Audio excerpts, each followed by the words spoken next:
Okay, Harvey Levin TMZ just dropped a update, okay? We're about to review it. Now, you guys are going to get very upset with me because I do have to stop TMZ often while I'm reviewing this.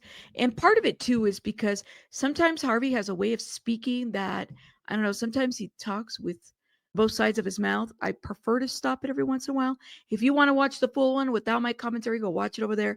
But I'm letting you guys know that I'm breaking this down so that I understand what Harvey Levin is saying with this update on the David and Celeste Rivas case. Let's get into this.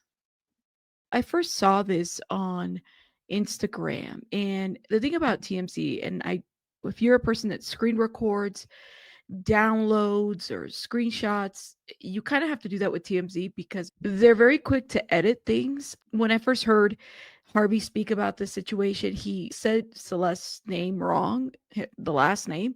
Let's see how he says it here on YouTube. Let's get into this. Let's talk about David and Celeste Rivas. We have spoken with people at the LAPD today, and they are not close to making an arrest. That is today, November 17th. I'm assuming that that's what they're talking about. He says, and I have the script up, we have spoken with people at LAPD today, and they are not close to making an arrest. Okay. He's going to get into what they were told. All right. We're told it is, quote, nowhere imminent that an arrest will be made. That doesn't mean there won't be one, but there is a chance there won't be one in the sense that we don't even know if this was a homicide. Oh, okay. Harvey goes from, we spoke to the LAPD today. They're not close to making an arrest. That's what he says. Let me go back a little bit. An arrest. We are told it is, quote, nowhere imminent. Nowhere imminent that an arrest will be made. That's what the LAPD told Harvey Levin today, okay? That doesn't mean that there won't be one, but this is what he's letting us know. That an arrest will be made. That doesn't mean there won't be one, but there is a chance there won't be one in the sense that. Now, he's not like asserting it, but he's saying that there's a chance. Well, what is it that Harvey knows that all of us don't, right? I don't know what narrative we're supposed to adopt from this. We don't even know if this was a homicide. And we pushed today to find out and could not get an answer on whether the medical examiner has weighed in and whether the toxicology findings are in. It would seem to me that in LA, even though it can take several months for toxicology to come in, that given the nature of this case, we are now talking mid-November. Now, I think that there have been people, SF Investigates, he's been tracking this. He said that by now we should have heard something. Now, I also saw, shout out to Obsidian from Strategic Eyes True Crime. Obsidian, the mod, was also on Reddit who had posted and is doing some data tracking about toxicology reports and reports overall and tracking that and what that looks like. I think that the question is, what is it? What's the holdup, right? They must have the tox results by now. And again, it could show that, and this is just hypothetically, Celeste Rivas died from, say, a drug overdose. Hypothetically, which, even if that's the case, it could very well be the case. She still didn't get herself in that car, in the trunk. Somebody put her there. That's not a homicide. So, yes, of course, a drug overdose is not a homicide. Who gave her the drugs? Who allowed her to consume these drugs? Where did the drugs come from? Who was she with when she took these drugs? There obviously is something if her body indeed was cut up, because that's mutilation of a body and that's a crime. And again, that's not something that's been confirmed by the medical examiner's office, but I believe it's been something that's been repeated. We've debated about this maybe the first week that this case broke, right? Because where did we get this information? How did this happen? We still go back and forth to this, right? Mutilation of a body, cutting up a body is a felony. So it's a crime, right? If she was dismembered and it wasn't disarticulation, then somebody committed a crime here and it's of a felony level. But it's not murder. It's not manslaughter. And that's what everybody is focused on right now. Now, hold up. Let me go back a little bit. And I know you guys are going to drag me in the comments for this. I am going back and analyzing the things that Harvey says because, like I said, Harvey is a person, and I've seen it in many videos way before this case where he kind of goes back and forth, and he says one thing, changes here, and so I have to go back and just re-listen a little bit, or at least listen again. Body indeed was cut up because that's mutilation of a body and that's a crime, but it's not murder. It's not manslaughter. Who mutilates a body or cuts up a body, if that is the case, if it wasn't to conceal a crime or if it wasn't to get rid of something, right? The most proper thing to have done would have been, let me drop off this child who, if say it was an overdose, she's having an overdose or she overdosed, I'm gonna drop her off at a hospital. Nothing. Drop her off, anywhere but leaving her body in a car. Nothing. Okay.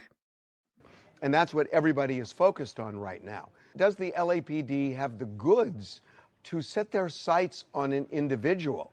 The only way they can do that is once they know what the manner of death was. Again, I think that's what we're all waiting for, right?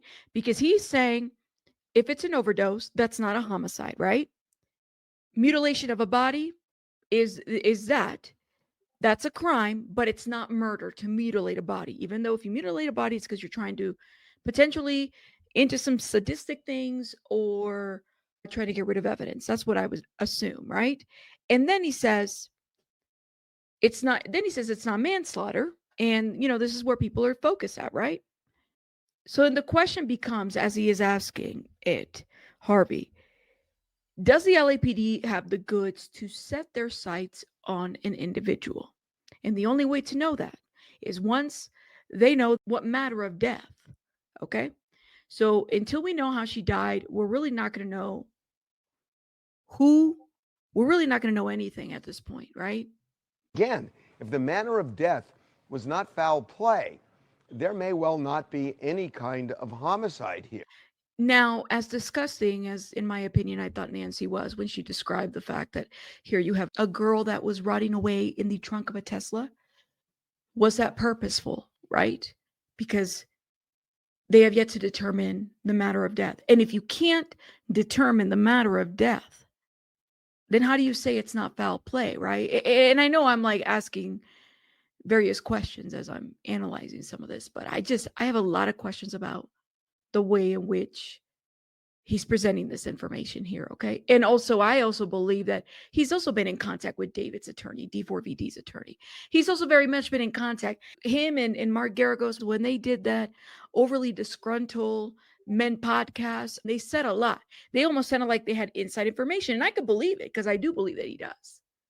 There may well not be any kind of homicide here.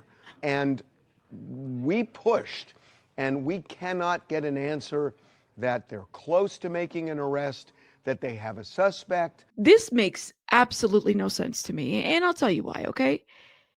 If all we're waiting for is the manner of death, right? If the manner of death was not foul play, then there may well not be any kind of a homicide here. He's already kind of prepping us to let us know this might be the thing, guys. This might be the things. And he might be right, or he might be trying to set this whole situation up so that people understand that it's potential that people aren't going to get charged here. There's a very high that people won't be charged other than concealing a body. And we don't even know who did that. What about the relationship? This possible, alleged, potential relationship that existed between David and this minor child. What about the parents and not just the parents, but all the adults that were around the situation that allowed things to happen the way that they did? What the manner of death was. Again, if the manner of death was not foul play, there may well not be any kind of homicide here. No. And we pushed, and we cannot get an answer that they're close to making an arrest, that they have a suspect. I don't think that they're going to tell us that quite yet, right?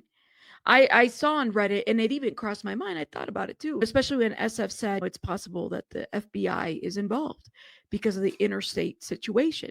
Maybe that's the holdup. The police and the FBI do not have to confirm anything to us, right? Again, we are just, there's a lot of questions. They don't have to confirm anything to anybody. But where are we at in this investigation would be nice to know. Would be nice to know. All we're told is it is not imminent. We are 2.5 months in here. They must have the toxicology report by now. And if they've got video of somebody putting the body in the Tesla on Doheny Drive, that doesn't mean that person is responsible for the death of Celeste Celeste Rivas. Who the hell is Celeste Holmes? Yeah, this is why I recorded this. Who is he talking about? Let me go back a little bit. Oh, Harvey, I would be very careful with this whole situation because you're talking about a child, and a lot of us are invested to see justice for this girl. Who the hell is Celeste Holmes? Body in the Tesla on Doheny Drive, that doesn't mean that person is responsible for the death of Celeste Rivas. Of Celeste Rivas. As Celeste Rivas, he immediately corrects himself, of course. Just means that they put a body in a car. And of course, you can talk to that person, and maybe that person has direct knowledge of who did what. But they still put a body of a child in the car. They still did that. I feel we're missing something here. And who is the person? Harvey, who put the body? Was it D4VD? Was it Neo? Was it Aisha? Was it the manager? Who was it? Person will talk. Maybe that person won't talk. Maybe that person has direct knowledge of who did what, but we don't know any of that. The only reason I'm giving this update now is after having this conversation with LAPD, it does not feel we're going to find out today or this week or anytime soon that somebody is responsible for her death. This does not sit well with me. What does he mean anytime soon? This week or anytime soon? We're not going to know. Oh, this is horrible. It just gives me a headache even listening to this. Again, it could be that three things. One is that they have a suspect who is going to be charged with homicide.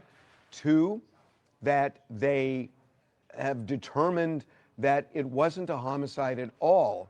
Or three, that even if they determine it was a homicide, they may not be able to pinpoint exactly who did it. I will tell you that we have heard some conflicting information on this, but authoritatively today, what we got back was nowhere near solving this crime. Let me go back a little bit. There's 3 points that he made. He says, first, just so I can, and I'm going back, I told you guys I have to stop it and give commentary under fair use. He says on 3 minutes, one is that they have a suspect who is going to be charged with homicide. The first point would be amazing, right? We want to know, we want somebody charged with this homicide. I truly believe that there was a homicide, right? Can I prove it? No. In my opinion, that's what it seems like. It seems like the most logical situation.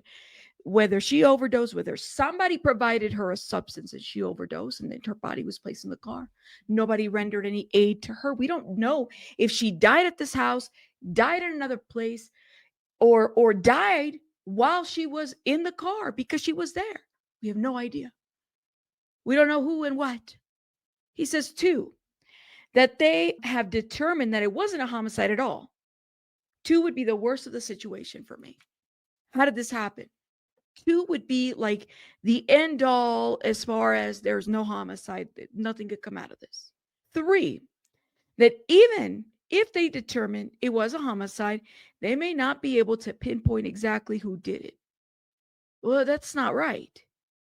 If they determine that it was a homicide, they may not be able to pinpoint exactly who did it. Well, we know that there's footage that exists of the last person that was in this car, right? Was her body intentionally put here, parked in this car, in this location specifically, so that she would be found at some point? Did the person that was somehow involved or was around before she died, was there anything calculated by that? Determine that it's a homicide, but they're not able to pin it exactly to who did it. Now, this isn't the information that he got from the LAPD. The LAPD is very tight-lipped about this right now. That's Harvey's, the 1, 2, and 3 is Harvey's speculation. That's all it is. He further goes, I will tell you that we heard some conflicting information on this, but authoritatively, it doesn't mean we've been told everything. But clearly, we have not been told everything. No shit, you haven't. But again, it's 2 and 1.5 months in, and as time ticks away, this case seems more complicated and more complicated. When he says authoritatively, okay, and I want to go back to that sentence because authoritatively is also a legal term, right? Let me go back to how he says the sentence. Did it. I will tell you that we have heard some conflicting information on this, but authoritatively today, what we got back was nowhere near solving this crime. That's what we got. It doesn't mean we've been told everything, but clearly we have not been told everything. But again, it's 2.5 months in, and as time ticks away, this case seems more and more complicated. Basically, Harvey can't say anything. Doesn't mean that he doesn't know anything. He just can't say anything. I don't know, or that at least they didn't share information. The LAPD is still very tight-lipped, which could very well be the case. But again, I'm always skeptical with Harvey Levin and TMZ. When he used that word authoritatively at the very end, I kind of have to side-eye the situation a little bit more. Anytime I review Harvey, I have to break it down. Number one, for copyright purposes, but also because I don't know, he has a way of speaking that you have to really listen to what he's saying when he speaks. Let me know what you guys think in the comments. I don't know how I feel about this news. I don't like this news, but I guess we're still going to have to wait. And that's just what it is. I'll see you guys later. Bye, guys.